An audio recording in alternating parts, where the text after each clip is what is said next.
Hello, my name is Tom Ayres, senior staff writer with the Vermont Standard newspaper, and this is Legislative Report with Representative Tesha Buss of Woodstock, who also represents Plymouth and Reading. Pleasure to see you again, Tesha. Thanks for having me on, Tom. You bet. And I thought because it's school break week and our families, our students and administrators are off on vacation for the week, this might be an appropriate time to talk about education policy in the state of Vermont. And I know that, if I'm correct, you serve on the House Education Committee, right? That's correct. It's a fun committee. There's 12 of us on the committee. We have a brand new committee chair this year. And all of a sudden in the past week, we have gotten a slew of bills put forth to our committee. And just to back up a second, did you seek an appointment to the Education Committee? Is it something you put in a request for? I know you've been involved with a lot of early childhood initiatives over time. I was told so to get on committees, you usually list 5 and you list them in order of importance to you. Okay. So my first was human services because that is where childcare lives. But I was also told that you are either chosen because you know a lot about your subject matter, or you're chosen because you don't know a lot about your subject matter. Mm-hmm. Because they want to round out the committee, and they want to make sure that there's not too much bias in either direction. That makes sense. Yeah, it does make sense. Yeah. So then that's the reason why I put education next, which is, my daughter is in elementary ed. She struggled with a disability in reading, and that was a really challenging process for me, and it made me really question how education works and how we support kids on IEPs and 504s and what's equitable. And so it's really my curiosity that made that be my second choice option for a committee. Absolutely. So you mentioned that there are several major initiatives that have just come forward in the last week. Let's touch on some of those. What are some of the highlights and some of the major pieces of legislation in the pipeline now? So there's a bill that has been put forth in both the House and the Senate, and I don't believe the Senate is going to take it up at all. And I think what we're going to do is take it up, but take it up light, if you will. Mm-hmm.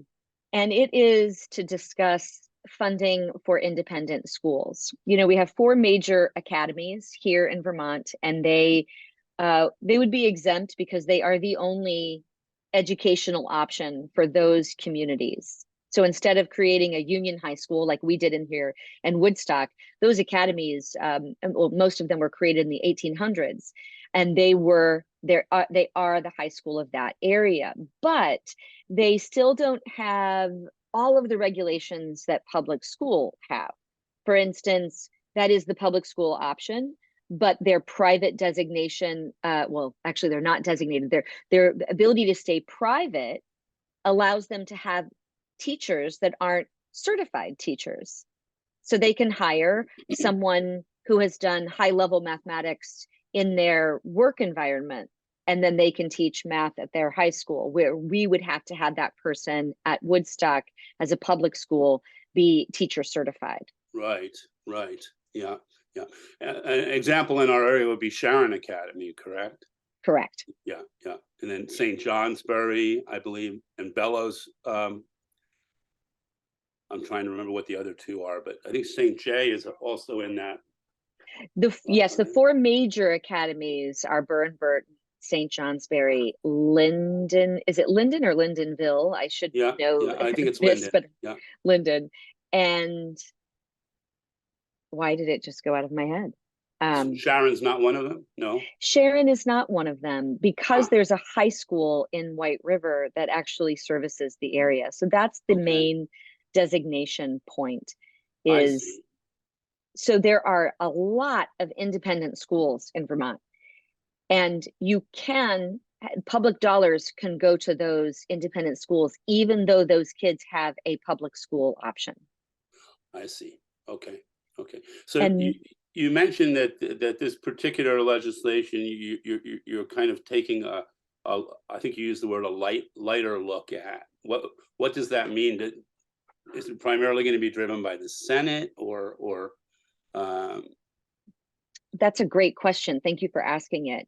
yeah. What it means is that the bill that's been put forth would state or would require us only to fund children that go to the 4 major academies, and Okay. they would require them to be the designated school for that area. And that, in essence, would take away private funding from all other independent schools in our state. So parents are Yeah, extremely concerned about this frozen. because, you know, Sharon Academy, I believe, is around 85% students who tuition to go there. Sharon Academy is predominantly a private school as opposed to a designated one of the 4 designated academies. So that's the distinction there. But there are about 15% of the students, I think you just said 85% are tuition paying. About 15% of the students at Sharon Academy elect to go there through school choice, presumably. Is that how that works? Well, there are people who come from out of state that go there Okay, as well, so they wouldn't have any tuition option. I see. But Okay. if your town has school choice, and then I believe your tuition dollars then are follow your choice then to go to the Sharon Academy. Okay. So some people might have to move to one of those choice towns in order to get that tuition. I That's what see. happens a lot in the state, and I think that's what the bill is trying to do. The bill is trying to make sure that all education is equitable and that there is a level standard between all public and private institutions. And Mhm. we have legislation that's still going into effect to make sure that, okay, so you have a private academy or you have this private independent school, they may only want to take kids that have no learning disabilities or no no intellectual or physical challenges. So what these earlier bills did was say, no, it has to be a level playing field. You have to be able to accept all students who want to go there. But there are some workarounds where Mhm. Mhm. you might have that you accept everyone, but you also have an educational standard where everyone has to read at a 5th grade reading level, which might that child that's disabled might not have that 5th grade reading Mhm. level. So Mhm. that's what the bill is trying to do. And what I mean by going light is I don't think that we're going to overnight say, this is my intuition with the committee, is that I have a feeling we won't overnightly say that we will stop funding private school. But I think we're going to try to bring the educational and financial reporting standards more in line with public schools because public Absolutely. dollars are going there. Absolutely. Totally. Absolutely. Um, uh, moving on, are there any other major pieces of legislation moving through the committee now that you'd like to highlight? One thing I'd love to highlight is that we've had a couple of presentations on financial literacy, and Ah, the legislature can't tell schools what they can't tell them what to do for curriculum, but they can give a requirement for graduation in that financial literacy has to be taught.